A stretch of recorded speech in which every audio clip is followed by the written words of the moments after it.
Hello, everyone. Thanks for joining us on the news briefing for this Wednesday. We will go ahead and get started with our COVID-19 questions. If you have questions for Dr. Moreno, who is with us today, go ahead and put them in chat. Dr. Moreno, good afternoon. Hey, good afternoon, Mia. Do you have an update for us, or are you ready for questions? I'll just take questions for public health. Okay, thank you. So I do have a question for you in chat, so we'll go ahead and get started with that. Dr. Moreno, considering Governor Newsom announced that masks in schools are optional after March 11th, will you honor the end of that mandate, or will you still require masks in Monterey County schools? This is a long question. Let's start with that one first. Yeah, sure. I currently don't require students wear masks in schools. I do recommend that, I did have a recommendation that people in public indoor settings wear face coverings regardless of the vaccine status, but now the state has moved on, and Monterey County has as well for public indoor settings. As far as schools go, again, I don't require that students wear schools. The schools are follow state guidance, so we're aligned with the state. At this point, I'm not planning on issuing any health officer orders regarding face coverings. Thank you. And then here's the second half of that question. Have officials from any Monterey County school districts requested that you maintain a school mask mandate in the county after March 11th? No, I think what people really need to focus on is what the governor's staff have shared, in particular Secretary Galley, and that is that the plan statewide is that after March 11th, the universal requirement for face covering in school settings among students will no longer be required, and the state will switch to a recommendation that the schools will need to follow. And if any schools have any questions, they should probably consult with their attorneys or check with the state for clarification once that takes effect. Right. Thank you for that answer of that long question. Any other questions for Dr. Moreno today before we let him go? And here's a question for you. Dr. Moreno, are you concerned about the low vaccination rate for Black and African American residents and American Indian Alaska natives in Monterey County? So, ma'am, we've been providing data on our website to track vaccination status during this pandemic. And we have that data for people to see who want to see what the progress is being made by race, ethnicity, by age, for example, and by region. And so we do see that there are differences in vaccination status by race, ethnicity, geographically, and by age. So public health and our public health clinics have really tried to focus our vaccine clinics efforts in those communities where vaccination rates are lower here in Monterey County. Thank you. Any other questions for Dr. Moreno today?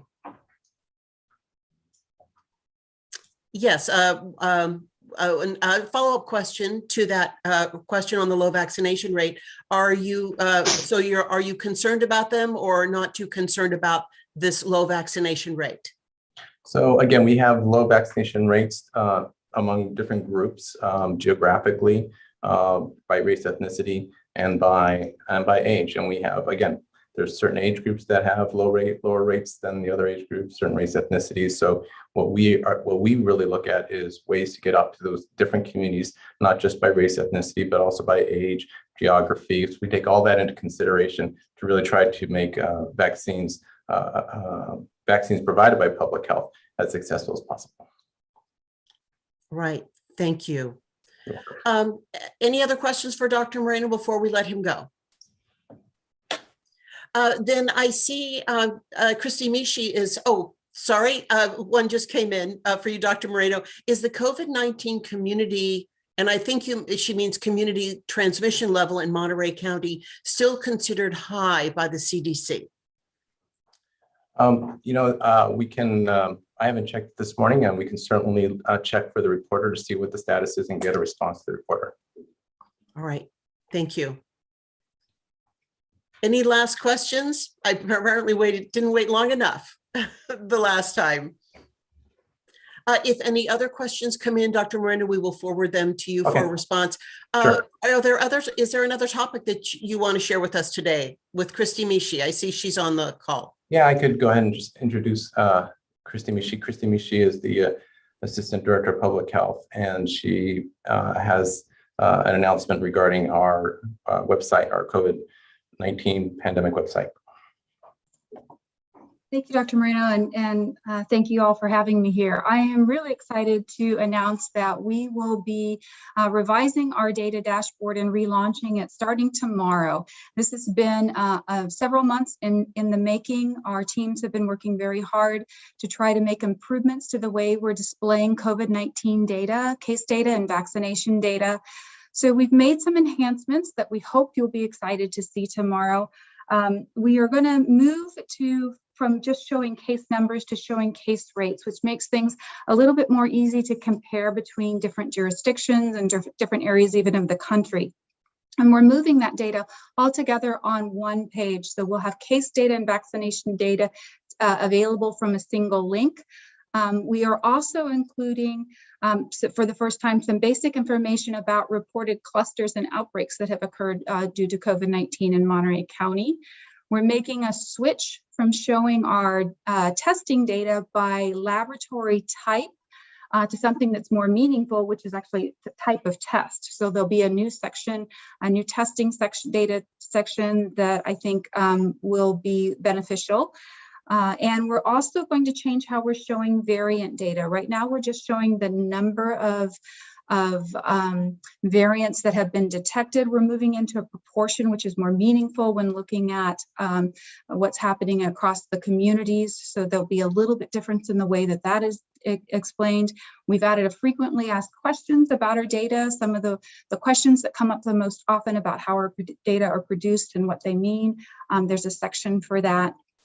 And then we will be switching from a Monday through Friday update to a Monday and Thursday update only.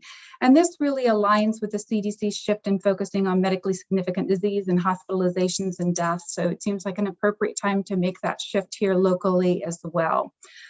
So again, this data dashboard will be live tomorrow, and we'll be sending out a press release with the link where you can find that, although we'll be able to access it from the same COVID-19 data page that we've had all along through the pandemic.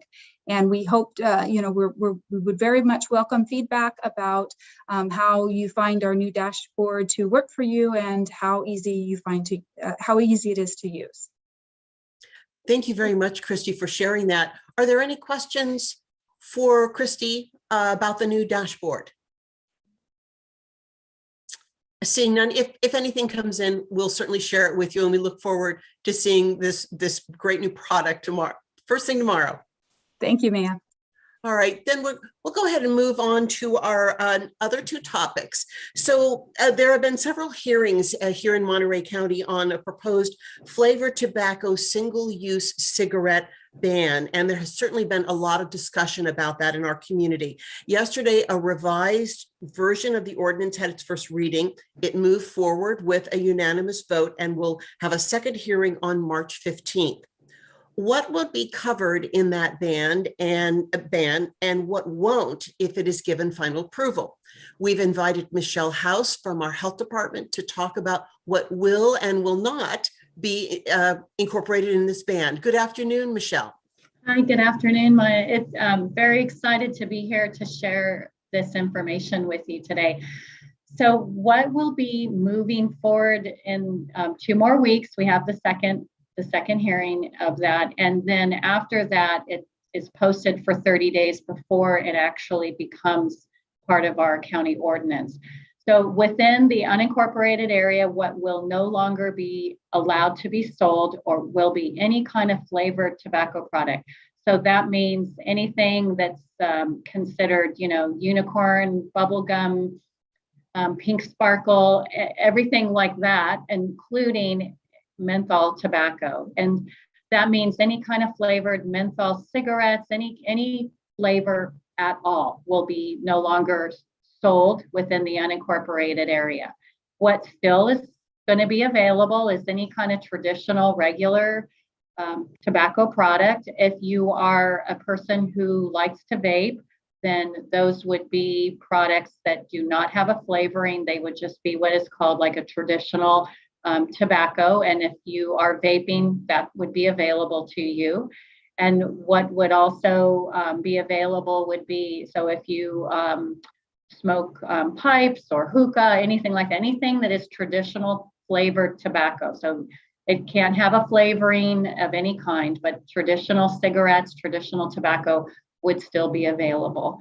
Then the other part that is not going to be available is part of what's called our single-use, one-time throwaway electronic cigarettes that have either a flavor or none at all. So we're really concerned about this single-use e-cigarette because of the environmental impact and because it's a throwaway, meaning I use it one time and then I can't refill it and it ends up in the landfill where it shouldn't be because it has a battery. The other concern with our single-use, one-time electronic cigarette is that many of these do have a flavoring. And although a lot of flavors within e-cigarettes had previously been banned from a federal level, this particular one-time or single-use electronic device was pretty much a loophole and had been able to scoot through what we had banned at the federal level. So we're really pleased to close that loop and no longer have those available in flavors, because again, our kids are getting a hold of this. We know that our children use flavored tobacco to usually initiate their experience into the world of tobacco control. So we're very excited about both these changes to the county ordinance. So if there are questions, happy to take them. Great. And just a reminder then for people listening, this is for unincorporated Monterey County. And that's, even though it's a county ordinance, people need to be mindful of what those limits are. Correct. And so I will share this because it's something that we will be speaking to the city. So thank you for actually saying that. This is part of the unincorporated. So everything that is part of unincorporated Monterey County. But keep in mind that we do have cities such as Pacific Grove, City of Monterey. I see someone from, I think it's Supervisor Askew's office here on the call today. So when we are thinking about other cities within Monterey County that have passed what we call a tobacco retail licensing ordinance, they have accepted our ordinance as theirs. So as this becomes basically law on our books in the unincorporated area, we will then, tobacco control, reach out to each jurisdiction that has an existing tobacco retail licensing ordinance and ask them if they wish to also incorporate this into their ordinance as it's written, because they've accepted ours. Many of the cities have accepted ours as is. So as we change ours, theirs would also perhaps be affected. They could say, no, we are not going to accept it as is. We're going to change it. We're going to do this or this. We can maybe make it stronger. We're going to ban all e-cigarettes. It's really going to be up to each city, but we will, on a case-by-case basis, reach out to each city to say, here's our changes. Here's what the ordinance looks like now. And how do you want to proceed and move forward? And then also a caveat in this discussion that we're having, this ban is not yet gotten its final approval. We're explaining here what would go into effect should it receive its final approval on March 15th and then become an ordinance. Correct. And remember, 2 weeks is the reading, the second reading. And then from that moment, we post for 30 days. All right. So we still have a little time. Right. And certainly comments for people, either pro and con, will be available to them on March 15th. Correct. That's correct. Any questions for Michelle on this topic today? I think you covered it very well. So we don't seem to have any questions for you now, but if any do come in, we will forward them to you. Great. Thank you so much. Thanks for taking the time to explain this issue. You're welcome. And then we're going to move on to our last topic, which is our inclusionary housing ordinance. Like other communities, Monterey County has an affordable housing crisis. Everyone certainly knows that. And inclusionary housing policies help create this type of housing. The county's ordinance has had some success, and actually quite a few successes over the year. And this policy is now going through a review at a time when interest in affordable housing is very high. And we've invited Darby Marshall from our Housing and Community Development Department to talk about the ordinance and how people who are interested in this topic or are concerned about it can get involved. Good afternoon, Darby. Darby Marshall, Housing and Community Development. The county first adopted its inclusionary housing ordinance in 1980. And since then, we still have about 250 inclusionary homes that are owned by low and moderate income households throughout the county. And they are income restricted, and they are sold to income qualifying households as people move up the economic ladder or need larger homes. So we have a very small but dedicated supply of these units. We also have created inclusionary homes that have rent restrictions based on your income. These are all units in the unincorporated areas of Monterey County. Currently, the ordinance requires 6% of units be set aside for very low income households, 6% for low income households, 8% for moderate income households. And then the general plan in 2010 added a 5% requirement for what we call workforce income households. So this is really an ordinance geared towards creating housing opportunities, both ownership and rental, for households making up to 150% of the area median income. This is the first time in about 15 years that we have taken a comprehensive look at the ordinance and how it's performing and what may need to change. Some of these changes are in response to recent state laws. Some of them are in response to just how long it's taking some of these projects to get off the ground and actually lead to new units. So we have scheduled a series of community listening sessions to take the community's input on what they would like to see the inclusionary housing ordinance accomplish, maybe what we should consider in updating it, and then we will work on drafting a new ordinance. These meetings are all going to be held by Zoom, and you can find them on our website. There is a flyer in English and Spanish that talks about the inclusionary housing ordinance update process, and it has the dates listed, and each of those dates is a hyperlink to the Zoom meeting. There's also a survey that you can take to help us quantify some of the views of the community and guide us in making our decisions. And that's what I have. So thanks very much, Darby, for sharing that. And for those who are interested, we will send out links to the web pages and the survey that Darby mentioned. We'll also post them on our Facebook page for people who are watching there.